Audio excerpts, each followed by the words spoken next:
Did you know that St. Luke's University Health Network, based in the Lehigh Valley, Pennsylvania, has been recognized by the U.S. government as the highest performing health system in the United States for quality? You heard right. St. Luke's #1 recognition affirms our status as the top leader among the most respected healthcare providers in the nation, including Houston Methodist and the Mayo Clinic.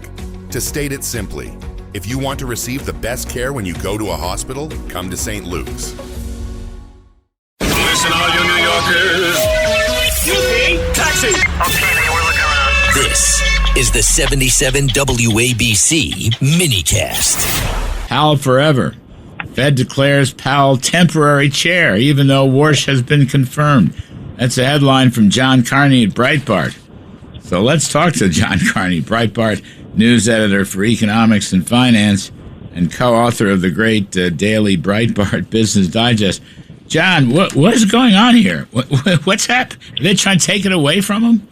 It was an extraordinary Friday news dump, Larry. 5 p.m. on Friday, the Fed lets us know that the Fed board has voted to keep Powell on, at least for a little while. I guess Kevin Warsh has not been sworn in yet by the president because the president was in China. It seems unnecessary. There's at the very least, there's a vice chair of the Fed. He's still vice chair, Philip Jefferson. He could run the meetings if they had to have an emergency meeting over the weekend. But the Fed decided on its own that it could declare Jerome Powell the chair pro temp until Warsh is confirmed, which really is not in keeping with they said this is consistent with past practice, but it's not. When Greenspan was between terms, he got to be chair pro temp. So did Powell between his two terms.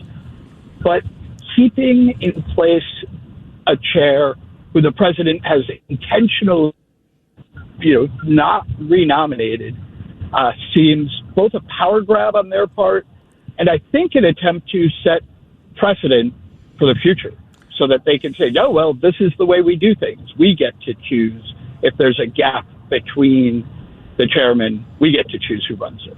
Well, I would think the trick here is to get Warsh sworn in immediately. Yeah, so the president should get Warsh sworn in. I mean, they can do it over the weekend. Monday. They can do it. Yeah, they can do it they could have done it on the tarmac, I think, as soon as the president returns. But yeah, get him sworn in right away. Don't let this go on. He's been confirmed.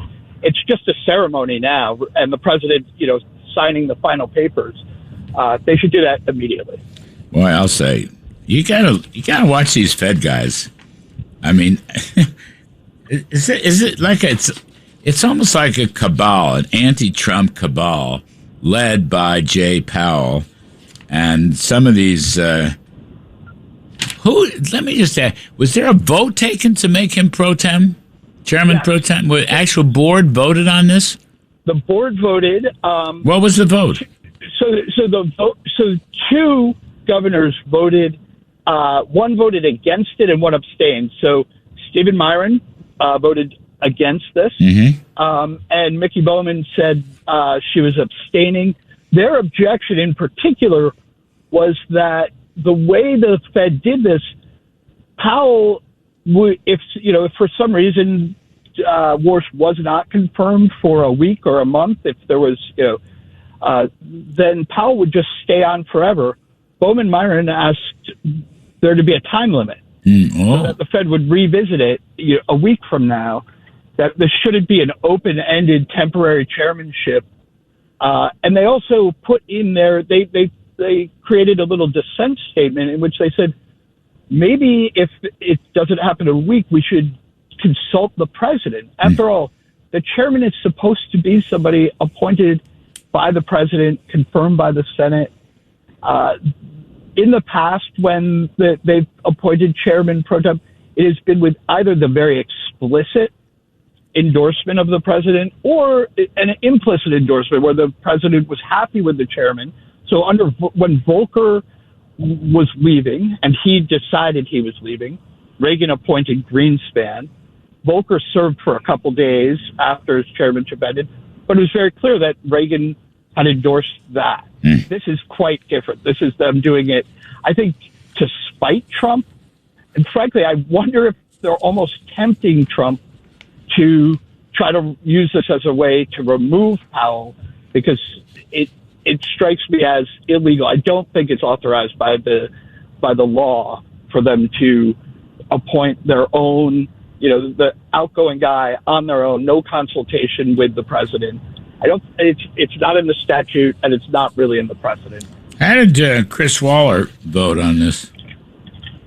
As far as I can tell, he voted for it. I didn't see a roll call, but the only note of people not voting for it were these two.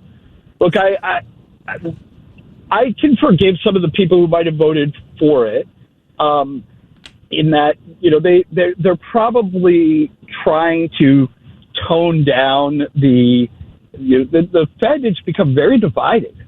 We had 3 dissents on a hawkish side at the last Fed meeting and 1 on the dovish side. So 4 dissents. They're probably looking for some to reform a consensus, but this was not a good way to do it. There's going to be hand-to-hand combat. Have we ever seen? Right. We'd have boxing ring. We could set it up, put it on YouTube, let everybody watch.